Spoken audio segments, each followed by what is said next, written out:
So I have just gone through reading the Dark Road interview that Nomura did so that we could get more insights and understanding as to what exactly happened in the ending of the game, and of course giving us some insight into the things we can expect in the future with Missing Link. Now, when I did my live stream yesterday, which was very late, don't worry if you didn't see it, I was asking a number of questions at the end of it when I was having my little discussion segment where I was kind of curious about a number of things, and to my surprise, I did not expect the interview that Nomura did to actually answer a few of those questions just straight up. Not any, messing around, not any vagueness. It's actually very clear and to the point. Now, obviously, Missing Link is the next game that's coming up. Obviously, Nomura wants to put it out there and he wants everyone to be hyped up for it, blah blah blah. It's a mobile game, he's going to do that, he's advertising it to an extent.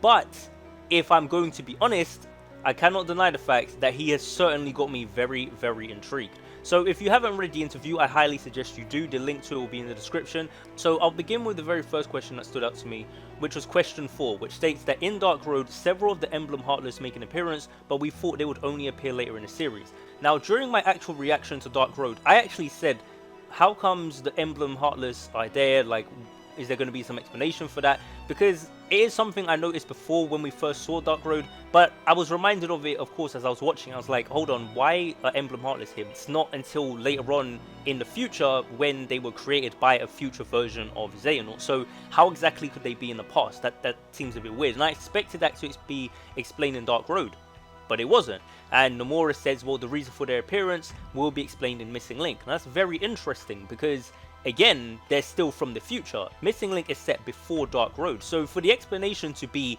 even further in the past, that's very interesting. That leads me to suspect that something along the lines of some weird sort of time travel thing is going to be happening. The Master mentioned something to do with Xehanort being a singularity. What that means was not delved into in Dark Road, but I've got a very strong suspicion that whatever that singularity thing is going to be important in Missing Link, and it's going to play a part in perhaps explaining things such as why these Emblem Heartless appeared. Now, we also know that during the Age of Fairy Tales, so back during Key and Union Cross, that the explanation as to why the Emblem Heartless appeared there was because they were being projected by the Book of Prophecies. We know that the Book of Prophecies was handed to Brain, but then Brain handed it to Ephema, and Ephema found it Scala. So if Ephema was using the Book of Prophecies to project enemies and times and places from the future, just like what happened back during the Age of Fairy Tales, then it's safe to assume that has got some relationship as to why perhaps they're in Dark Road. The only thing is,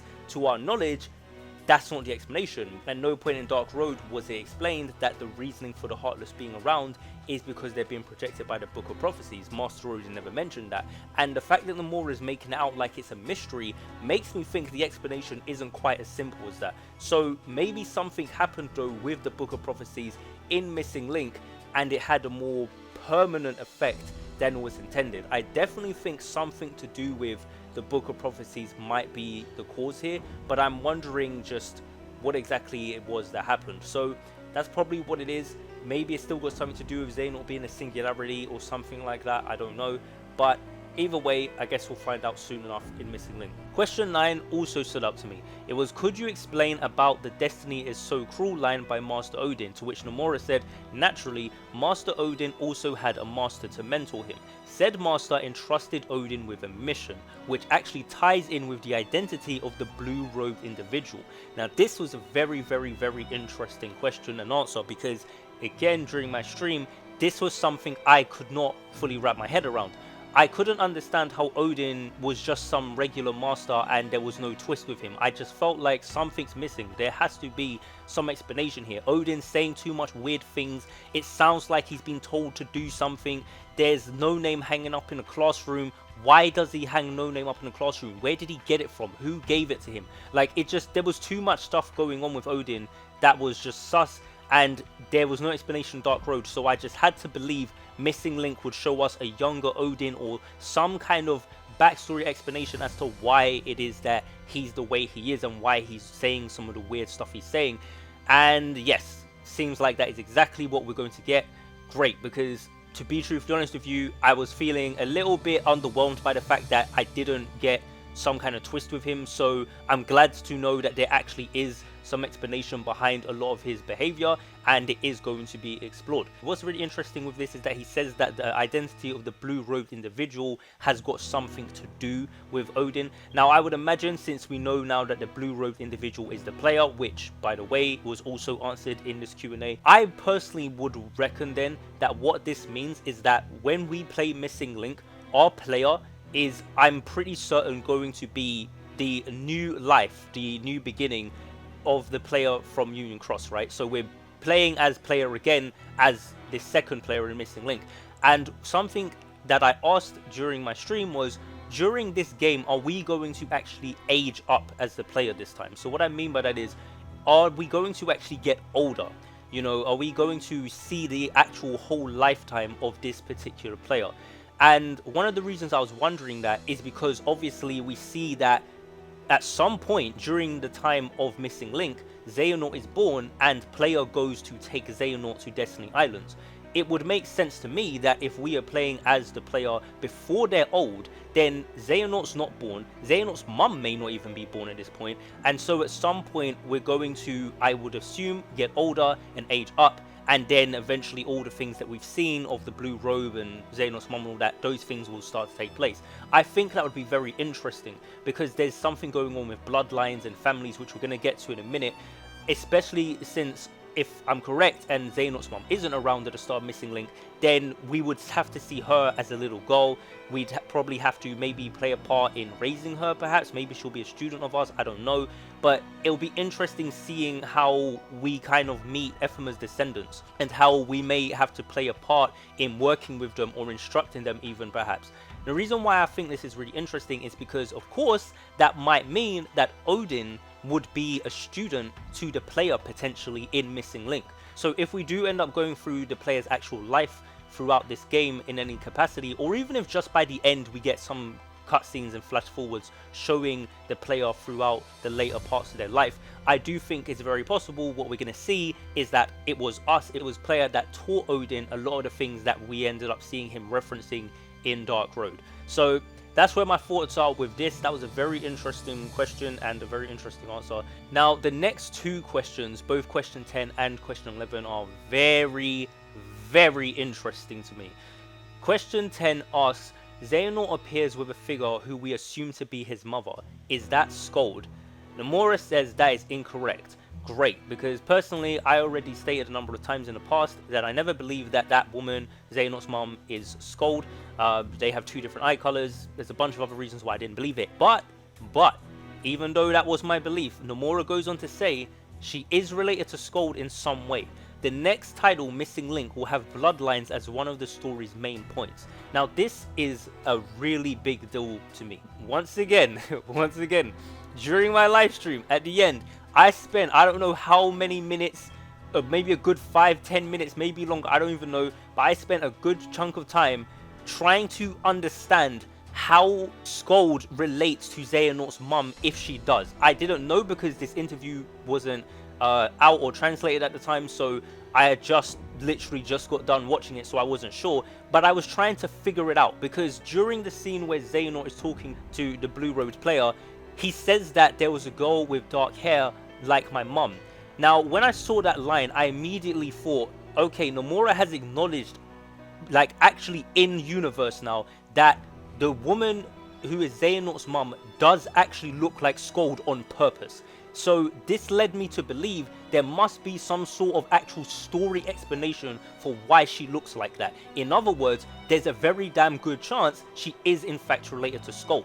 Now that we've got this interview, it's now confirmed she is related to Skuld. Now, during my live stream, this was something I could not wrap my head around, because I was trying to understand, if she's related to Skuld, how does that work? How the heck does that work if Skuld is meant to be a 15-year-old in the far future as Subject X? This is where something I said in the stream may actually turn out to potentially be the answer, which is maybe Subject X actually isn't Skuld, but it's actually someone else that's related to Xehanort, like his mum. Now, I don't think it would be his mum, because that would mean his mum would have to have traveled to the future as a 15-year-old, which doesn't probably line up with the timeline.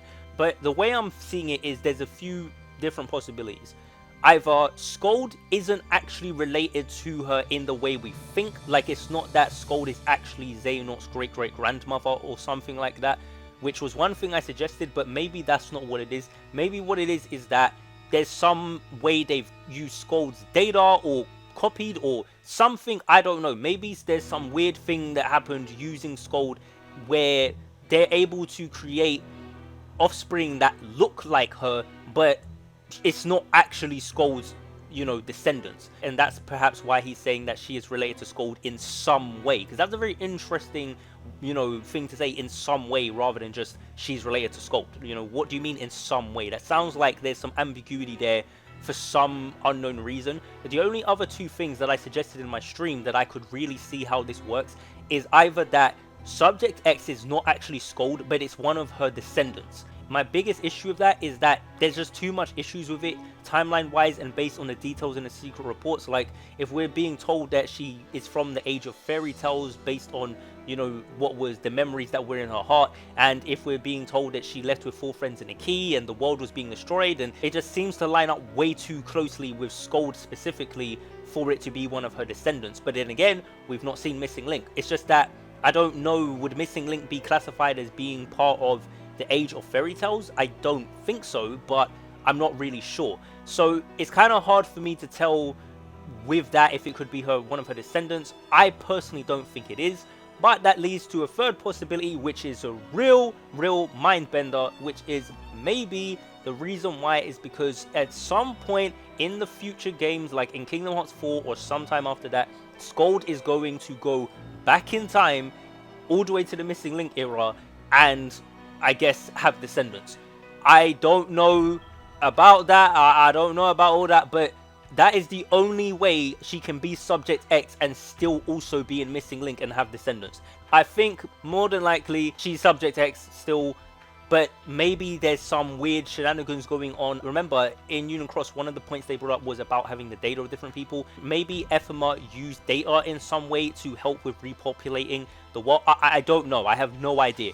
I've got a feeling that there's a lot of stuff that's going to be revealed in Missing Link that's going to really change our perception of the actual lore of Kingdom Hearts, because it seems to me like there's some real weird things going on during that time period, like stuff that's just completely different to any other period of time in Kingdom Hearts, and it seems like whatever's going on there is going to be very closely linked with Quadratum, which is another whole new facet to Kingdom Hearts of which we know very little about. So I think that both that Missing Link Scala and Unreality, there's going to be some crazy new lore that's going to be unveiled, and I've got a feeling maybe how Skuld's related to Xehanort's mum might be part of that. Otherwise, maybe we're all wrong and Skuld just isn't Subject X, plain and simple. I don't know. Finally, there is question 11, which is Dark Road reveals details about Xehanort's lineage and bloodline, with some mentions about the first Master's bloodline. But what about Ericus? Are the two of them related by blood? Nomura says, my apologies, I cannot answer that as it will be explained in Missing Link. Now, I don't believe Xehanort and Ericus are related by blood.